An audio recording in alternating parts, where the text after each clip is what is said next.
meninggalkan materinya. Ya, baik, terima kasih moderator.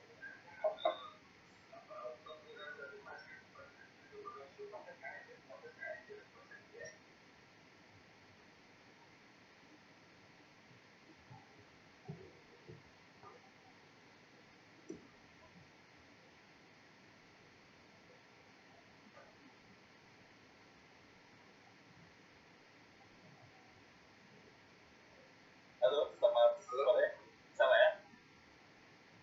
Selamat sore. Ya, baik. Terima kasih Bapak Ibu. Saya ingin menambahkan apa yang sudah ditambahkan oleh Pak Simon dan Pak Budi, dan juga yang kami hormati ada Pak Juamen, salah satu tokoh pertambangan Indonesia yang cukup legendaris.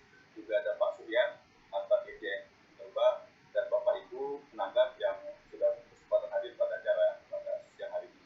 Baik, saya ingin memaparkan terkait mengenai konstitusionalitas Undang-Undang 3 tahun 2020. Tadi sudah disampaikan banyak oleh Pak Simon dan Pak Budi. Saya melengkapi beberapa hal. Yang pertama adalah ada 4 hal yang kemudian menjadi alasan mengapa Undang-Undang 4 tahun 2009 diubah menurut DPR dan pemerintah. Yang pertama adalah melaksanakan putusan Mahkamah Konstitusi, karena memang sudah kita ketahui paling tidak ada 8 putusan Mahkamah Konstitusi yang kemudian memberikan status hukum baru terhadap Undang-Undang 4 tahun 2009, yang memang suka tidak suka mau tidak mau beberapa putusan MK yang kemudian membatalkan pasal-pasal di Undang-Undang Minerba Undang-Undang 4 tahun 2009 itu yang diakomodasi di putusan di Undang-Undang Minerba baru. Kemudian yang kedua adalah dalam rangka memenuhi kebutuhan hukum. Jadi memang ada beberapa kebutuhan hukum yang dianggap tidak diakomodir oleh Undang-Undang 4 tahun 2009 yang sehingga ya harus diakomodasi di Undang-Undang 3 tahun 2020.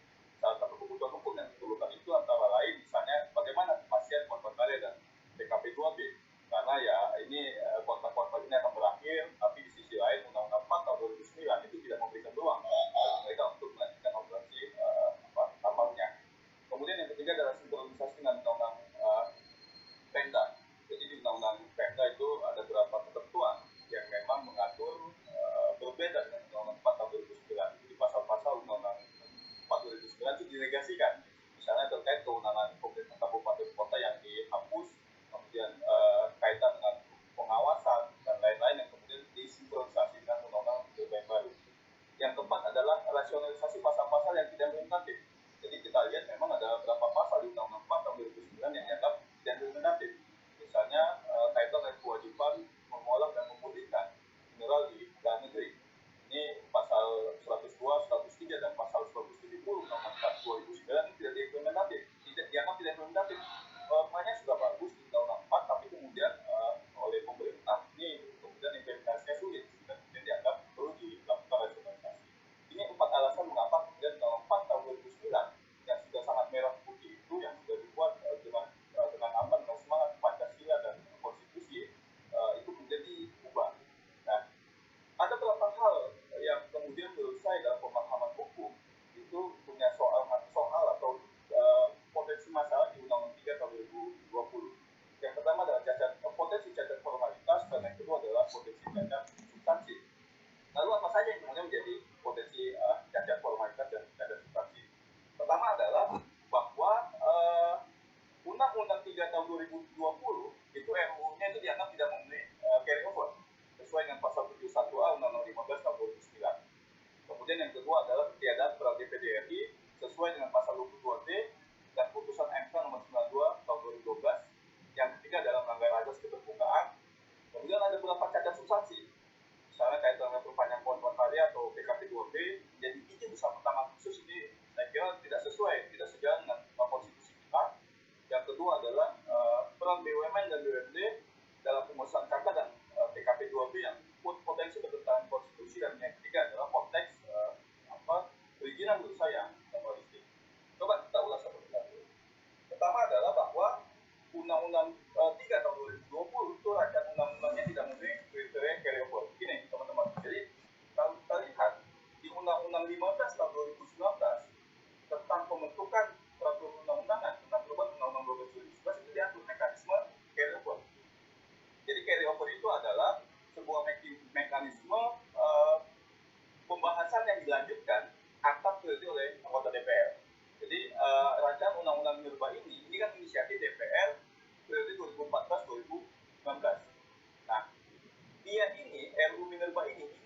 dilanjutkan pembahasannya oleh anggota DPRD DPR RI 2019-2024 sepanjang daftar inventarisasi masalahnya timnya itu sudah dibahas di periode sebelumnya. Nah itu fakta hukum. Jadi bahwa suka tidak suka mau tidak mau rancangan undang-undang Minerba itu bisa di carry over, bisa dilanjutkan pembahasannya sepanjang ya, daftar inventarisasi masalah itu sudah dibahas di periode DPR sebelumnya. Nah itu bunyi pasal 71A Undang-Undang 15 tahun 2015. Jadi kalau dia tidak dibahas di periode sebelumnya, maka dia harus mengulang dari nol, mengulang dari perencanaan, mengulang dari penyusunan, baru dibahas. Jadi kan kalau kita lihat dalam pembentukan prosedur undang-undang itu ada 5 tahap. Satu perencanaan, yang kedua penyusunan, yang ketiga pembahasan, yang keempat penetapan atau pengesahan, yang kelima adalah pengundangan. Nah kalau kemudian dia tidak mau carry over, maka dia mulai dari nol lagi, mulai dari perencanaan lagi di prolegnas, kemudian disusun lagi dari nol naskah akademik dan RUU-nya. Nah faktanya ini surat resmi, ini dokumen negara yang dikeluarkan oleh pimpinan Komisi 7 DPR RI Pak Sugeng Suparwoto. Pak Sugeng Suparwoto mengatakan ini di suratnya ini adalah surat ke pimpinan DPR dan pimpinan balik DPR RI. Akta pertama mengatakan bahwa RUU Minerba itu sebelumnya telah masuk prolegnas 2015-2019 ya, yang pemerkasanya adalah DPR RI periode 2014-2019. Dalam hal naskah akademik dan RUU disiapkan oleh Komisi 7 DPR RI. Selanjutnya, saat ini RUU Minerba dimasukkan menjadi salah satu RUU Prolegnas 2020-2004 dan merupakan RUU Prolegnas tahun 2020 yang rencananya akan diajukan pembahasannya atau carry over. Nah, kedua, berkaitan dengan hal tersebut, perlu kami sampaikan berdasarkan laporan pimpinan Komisi 7 DPR RI pada periode 2014-2019, RUU Minerba itu linknya itu belum dibahas di periode 2014-2019.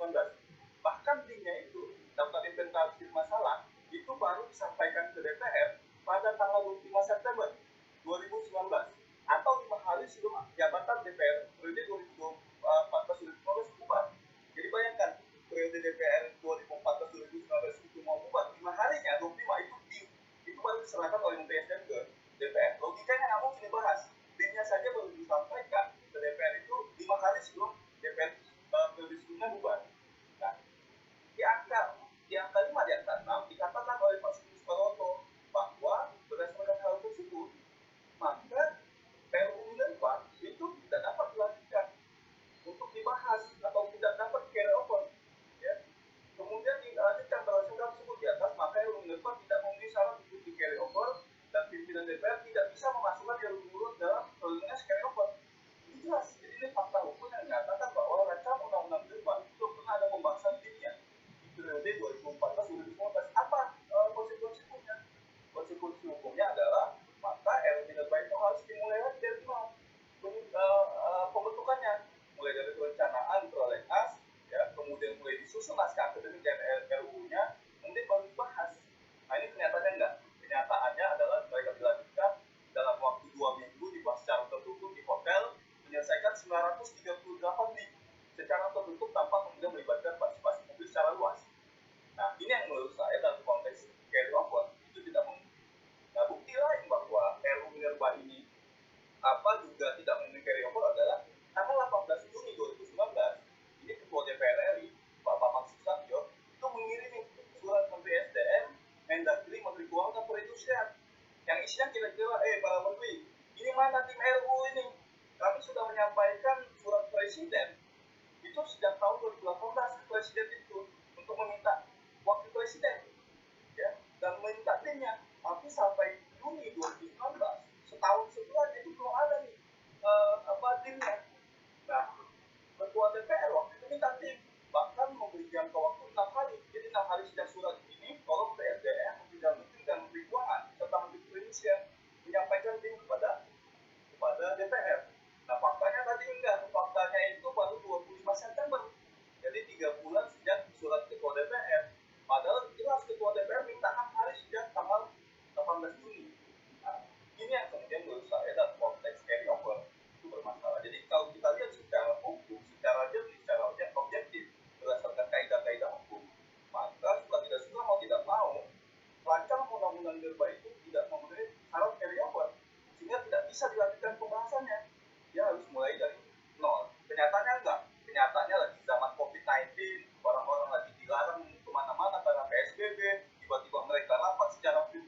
Zoom, ada kumpul berapa rancangan undang-undang energi, anggota panja di Hotel Mulia berhari-hari bahas merah putih, ya bilateral dengan Menteri SDM, kemudian diketok di tingkat pertama di Komisi 7, lanjut ke Komisi ke paripurna di tingkat pembicaraan pertama, diketok di paripurna melalui virtual.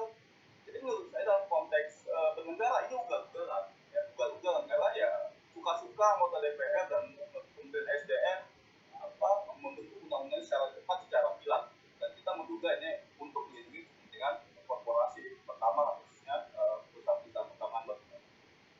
Yang kedua adalah bahwa rancangan undang-undang minerba itu tidak melibatkan peran DPD RI.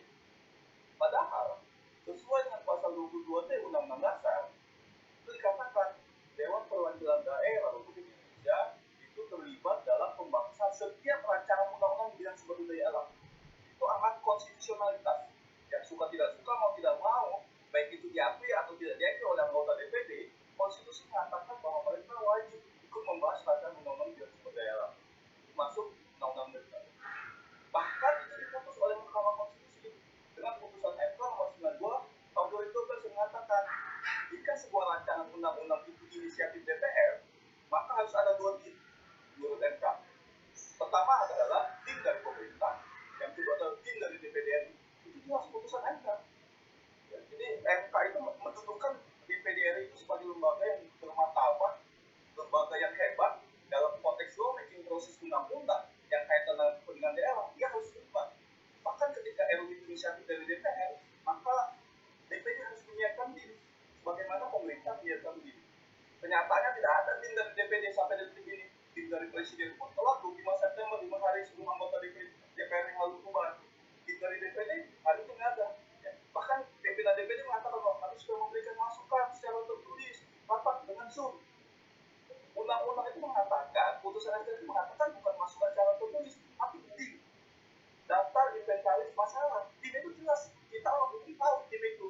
Ya, daftar inventaris masalah depannya ada kabel dari DPD. Kemudian ini ada usulan pasal dari DPR, kemudian ada usulan pasal dari DPD. Keterangannya apa itu? Daftar inventaris masalah. Ada ratusan tim yang harus dibuat. Ya. Nah, ini yang dalam konteks hukum dan konteks prosedural. Ya, DPD ini tidak dilibatkan. Ya, bahkan pimpinan-pimpinan DPD mengatakan kami sudah ikut memberikan masukan. Ya untungnya ada anggota DPD yang paham, yang merasa lembaganya dilecehkan oleh rekannya di Senayan sana sama lembaga negara, dan dia ikut kemudian mengikuti formil undang-undang 3 tahun 2020. Itu masalah kedua, masalah ketiadaan peran DPD RI. Kemudian yang ketiga adalah melanggar azas keterbukaan. Ya. Bahkan kita sepakat rancangan undang-undang sumber daya alam itu mengatur mengenai hajat hidup wajib mandat, bicara mengenai kerusakan lingkungan, potensi kerusakan lingkungan, bicara mengenai eksploitasi sumber daya alam di daerah, bicara mengenai kepentingan masyarakat sipil, bicara mengenai kepentingan BUMN BUMD di sana, bicara dengan banyak stakeholder di sana. Jadi tidak bisa kemudian rancangan undang-undang bidang sumber daya alam itu berhasil secara cepat. Apa kemudian mengajak banyak orang bicara? Pak Simon dan Pak Sony Clark ketika membahas rancangan undang-undang itu tahunan, ya, 4-5 tahun, dan itu intensif. Bahas itu berdarah-darah, tiap pasal itu bisa dipertanggungjawabkan secara scientific evidence, baik itu secara hukum maupun secara teknik.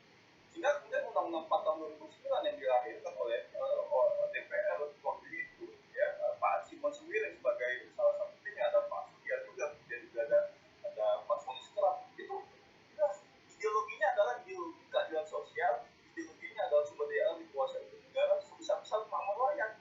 Ya itulah ketika PKP 2B dan kontrak karya terakhir, izinnya tidak ada lagi izin kontrak, izinnya adalah izin izin.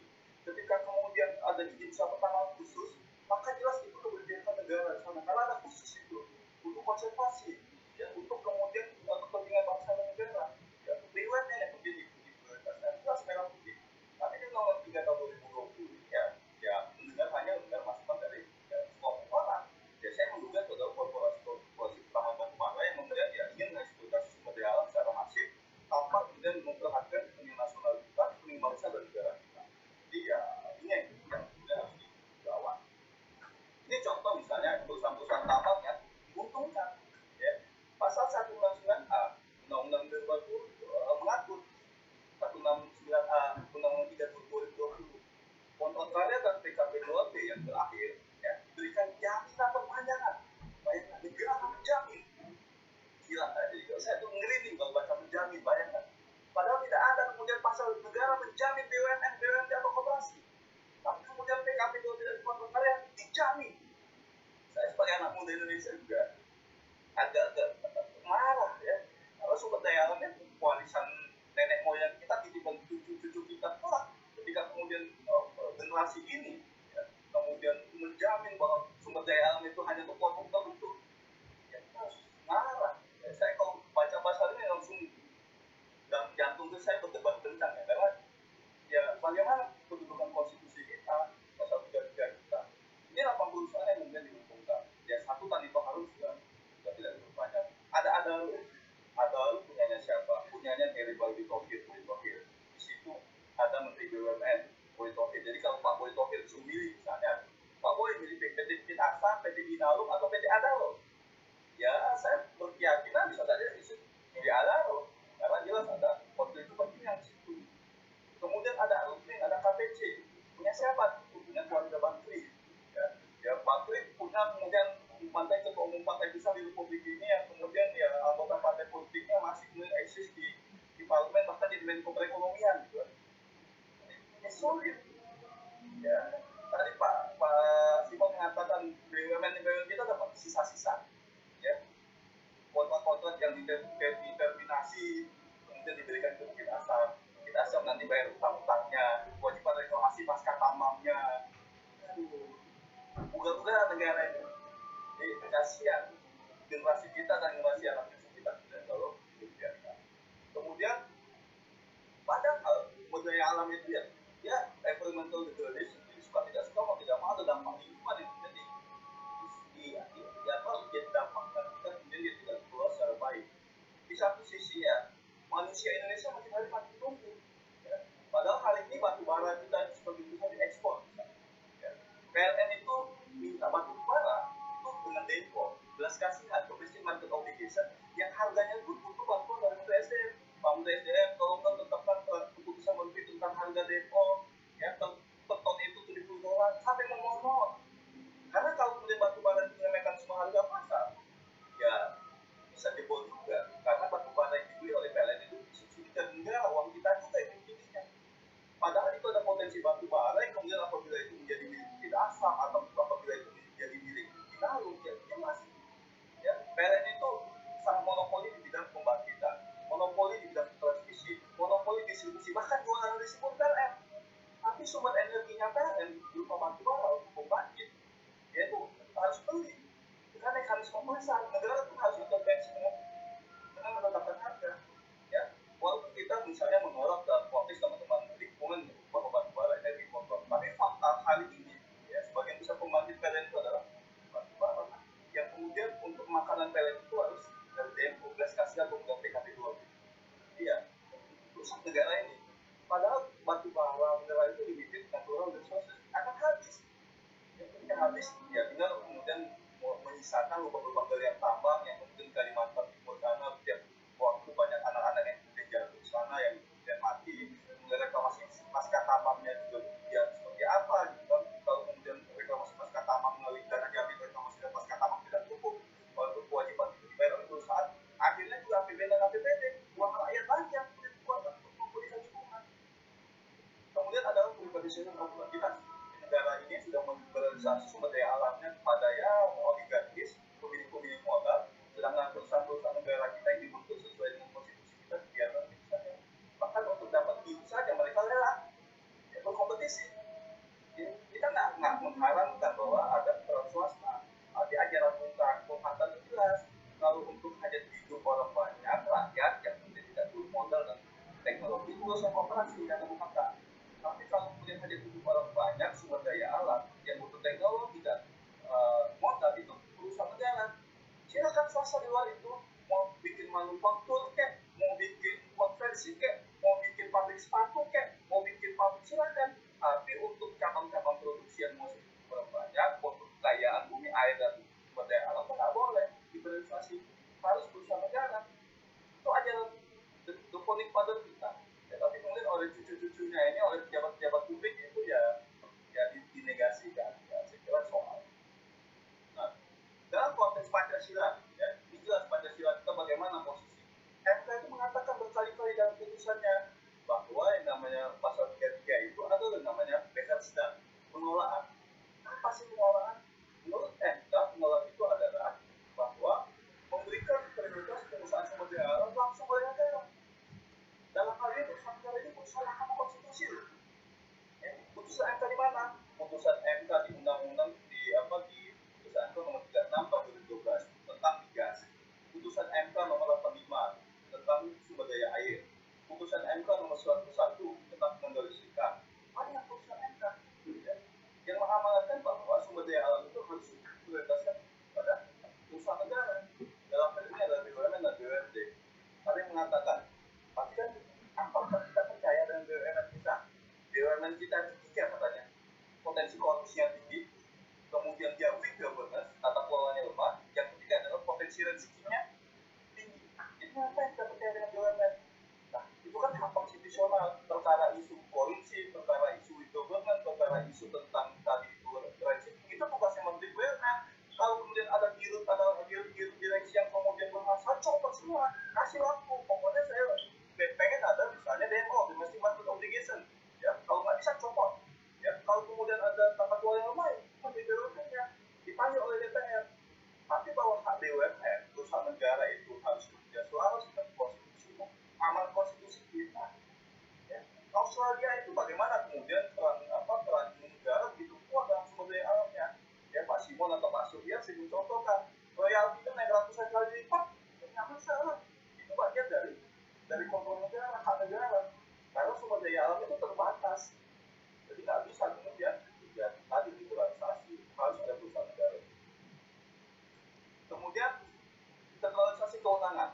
Jadi di undang-undang Minerba itu seluruh kewenangan itu dari pemerintah pusat. Pemerintah provinsi itu nggak ada kewenangan sama sekali. Apa gunanya misalnya Bangka Belitung yang kaya tertimah? Karena ya kewenangannya ditarik oleh PSDM. Pak Gubernur Bangka Belitung nggak bisa ngapa-ngapain. Ya. Padahal di situ ada beberapa tanah jarang yang dalam konteks pembangunan Bangka Belitung sangat diperlukan. Ya.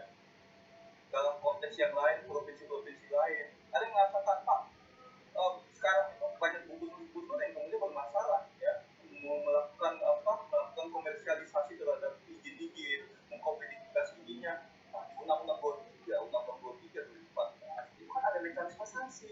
Gubernur bahkan bisa diberhentikan dari jabatannya. Itu Undang-Undang SSC ada. Yang di Undang-Undang 23 2014 tentang pemerintahan daerah diatur apabila pemerintah provinsi tidak melakukan kebijakan-kebijakan strategis nasional, ya, itu bisa diberhentikan. Pertama SP1, SP2, SP3 tetap tidak mengikuti peringatan dari pemerintah pusat, bisa diberhentikan sementara 3 bulan, tetap ngotot, bisa diberhentikan dari jabatannya. Ya. Di RUU Cipta Kerja itu malah bisa apabila pemerintah provinsi tidak menjalankan RSPK, maka dia bisa diberhentikan oleh presiden. Padahal konstitusi kita mengamanatkan negara ini tidak hanya pemerintah pusat. Pasal 18 itu ada pemerintah provinsi dan pemerintah kabupaten kota. Hubungan antara pemerintah provinsi dan pemerintah pusat itu harus dilakukan secara adil dan selaras. Ya, tidak bisa kemudian sentralistik. Amanat reformasi sudah jelas, otonomi daerah kita sudah jelas. Kalau kemudian kita balik ke sentralistik, ya balik ke orde baru lagi. Buat apa otonomi daerah? Sekarang aja gubernurnya dipilih oleh presiden, macam orde baru. Sekarang aja kabupaten kotanya dipilih oleh gubernur. Sudah, balik ke sentralistik kita. Karena kemudian tata kelola di pemerintah provinsi itu agak masih tidak sesuai, itu kewenangan bagian dari tugas pemerintah pusat untuk melakukan monitoring dan evaluasi. Kalau kemudian ada indikasi korupsi, ya silakan ada KPK. Tapi kalau kewenangan mereka dicabut, ya tidak bisa. Itu kewenangan konstitusional kok di Undang-Undang Dasar. Ya. Di sisi lain, pemerintah provinsi diberikan banyak tanggung jawab di Undang-Undang yang baru. Ya, pertama, pemerintah provinsi itu tidak boleh mengubah tata ruang. Sudah ditetapkan sebagai wilayah usaha pertambangan. Misalnya Bangka Belitung itu mau menjadi, dia berubah tuh. Dia udah mulai agak, misalnya saya ingin Bangka Belitung itu kata Pak Gubernur yang tadinya itu dari mineral batubara mau kemudian ke ekoturism, ya, cara mengenai pariwisata, karena aset pariwisata di Bangka Belitung itu luar biasa masif. Jadi kami mengurangi pengusahaan bisa ini, karena tata ruang itu tidak boleh diotak-atik. Undang-Undang 3 tahun 2020. Ketika satu pulau Bangka itu ditetapkan oleh Komisi BSDM sebagai wilayah pertambangan, maka nggak bisa diotak-atik. Tata ruang nggak boleh mengubah wilayah pertama Indonesia. Jadi luar biasa dahsyatnya pertambangan kita di Undang-Undang 3 tahun 2020. Yang kedua adalah pemerintah provinsi wajib menerbitkan seluruh perizinan-perizinan lain yang diperlukan dalam rangka kegiatan usaha pertambangan. Jadi kalau sudah ada izin usaha pertambangan yang dikeluarkan oleh BSDM, maka untuk mensupport ini, gubernur wajib harus mengeluarkan dari pertimbangan teknis, ya, diajukan ke Menteri LHK untuk dapat IPPKH apabila dalam kawasan hutan, apabila dia di kawasan pesisir, wajib mengeluarkan izin pengelolaan pesisir, izin prinsip.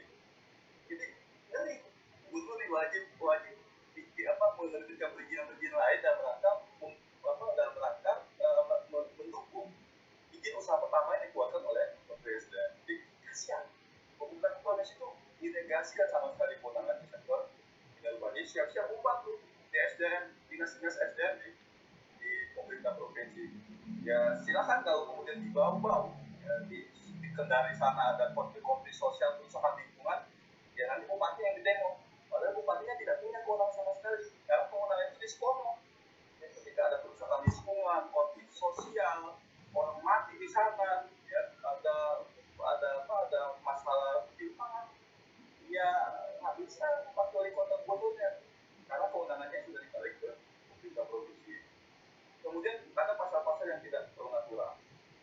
Pertama ada definisi wilayah hukum pertambangan. Bayangkan, jadi wilayah hukum pertambangan itu bisa di darat, di laut, di atas kontinel, di pesisir, di pulau-pulau kecil terluar. Jadi sudah negara-negara. Rezim pesisir dinegasikan, rezim tata ruang dinegasikan, rezim kawasan hutan dinegasikan, rezim pemerintahan daerah dinegasikan untuk wilayah hukum pertambangan. Ngeri ya?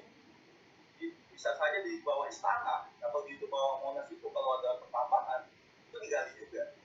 Karena wilayah hukum pertambangan itu tidak terikat tata ruang, tidak terikat kawasan hutan, tidak terikat pesisir, tidak terikat pulau-pulau kecil terluar. Gak perlu kalau di udara itu ada unsur tampaknya, di udara pun sikat juga sebagai wilayah hukum pertambangan. Nah ini tidak perlu natural. Ya. Dan kemudian kedua, hilirisasi jadi tidak wajib. Padahal di Undang-Undang 4 tahun 2009 itu diwajibkan. Karena sumber daya alam dibutuhkan kemudian di tanah air. Ya. Sumber daya alam itu hanya digeruk, diangkut, dijual. Mineral itu digeruk, diangkut, dijual. Enggak. Undang-Undang 4 tahun 2009 itu ada semangat peningkatan nilai tambah. Nggak boleh loh. Mineral batubara itu hanya digeruk, masuk kapal-kapal dijual. Nggak boleh. Harus kemudian ada proses peningkatan nilai tambah. Nah, Undang-Undang 3 tahun 2020 tidak diwajibkan. Tapi kalau ada yang melakukan itu dapat insentif. Ya. Dapat insentif. Insentifnya misalnya di Omnibus Law itu bisa sampai 0%. Kemudian usia tambangnya itu sampai umur tambang. Nah, ini insentif soal. Kemudian juga penghapusan sanksi pidana bagi pelanggaran penerbitan PIU. Dulu itu jelas pasal 165 itu bagi pejabat yang mengeluarkan izin tidak sesuai dengan undang-undang itu bisa dipidana. Jadi kalau KPK itu kemudian menuntut bupati wali kota yang korup itu selain dengan pasal dipidana, dia juga pakai pasal berlapis dengan pasal undang-undang minerba ini. Nah sekarang kalau menteri itu kemudian oknum menteri itu mengeluarkan izin bermasalah, ya dia tidak pidana. Ya, paling ya udah salah, saya cabut izinnya, paling di PT UN kan. Itu nggak ada dosa pidana lagi. Kemudian yang selanjutnya adalah IUK atau IPK itu boleh dipindah tangankan. Jadi saya kira nanti masak banyak nih bisnis jual izin, ya, maklar izin. Ya, ini juga menurut saya juga bahaya. Kemudian pengabaian atas tata ruang karena direktur pertama dijamin tidak akan dilakukan perubahan tata ruang. Kemudian klausul pengendalian produksi dan ekspor dihapus. Padahal masih modal gagal di tahun 4 tahun 2009 jelas ada posisi pengendalian yang namanya pengendalian produksi dan pengendalian penjualan. Ada apa? Ada sumber daya alam yang bisa tidak dikendalikan. Operasi produksinya tidak ugal-ugalan.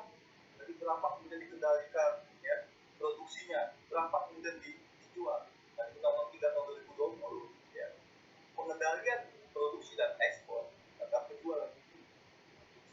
Nah, akhirnya, ya, menurut saya Undang-Undang minerba ini cacat oligarki dan tidak mandiri. Undang-Undang minerba ini sangat oligarki. Jelas penumpang gelapnya adalah hanya sebuah perusahaan tambang batu bara yang diuntungkan dengan Undang-Undang 3 tahun 2020 ini. Mereka bisa mengajukan UPK dengan luas wilayah yang SCT. Jadi kalau ada misalnya berokul itu 104.000 hektar, maka Undang-Undang 3 tahun 2020 itu bisa dapat 104.000 hektar. Padahal Undang-Undang Dirba yang 2009 itu hanya 15.000 hektar. Jadi jelas oligarkis, ya. Tidak ada semangat kepentingan rakyat, kepentingan pembangunan nasional, pembangunan keadilan sosial, keberpihakan kepada badan usaha negara. Jelas oligarki. Kemudian menegasikan peran BUMN dan BUMD. Kemudian undang-undang ini layak diperlukan materi. Nah, saya dan kawan-kawan, khususnya ada Pak Budi, mengajukan informil. Nanti ada di sini juga Pak Simon. Nanti insya Allah akan kita bukan sebagai ahli. Ada juga Gubernur Pak Bangka Belitung, ada anggota DPD yang merasa mereka ya dinegasikan kewenangan DPD ini, mengajukan informil ke MK. Ya. Jumat yang lalu tanggal 10 Juni, 1 bulan undang-undang di tangan Presiden. Jadi 10 Juni di tangan Presiden, kemudian 10 Juli kami daftarkan ke Mahkamah Konstitusi untuk diformil ke MK. Jadi ini konstruksi peta konstitusionalnya. Kami berangkat dari pasal 22A bahwa pembentukan undang-undang dari 2015, kemudian undang-undang tidak punya carry over, ketiadaan peran DPD dan ketidaksesuaian azas pembentukan undang-undang. Satu lagi di sini pengambilan keputusan sidang paripurna DPR melalui virtual.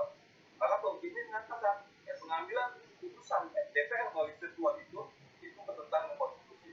Karena itu tidak sesuai dengan demokrasi, tidak sesuai dengan semangat kedaulatan rakyat. Jadi ini yang jadi pertama masalah konstitusional Undang-Undang 3 tahun 2020 yang secara substansi banyak tadi menegasikan kedaulatan rakyat, menegasikan penguasaan negara atau sumber daya alam, menegasikan tujuan sumber daya alam itu sebesar-besar kemampuan rakyat dan lain-lain.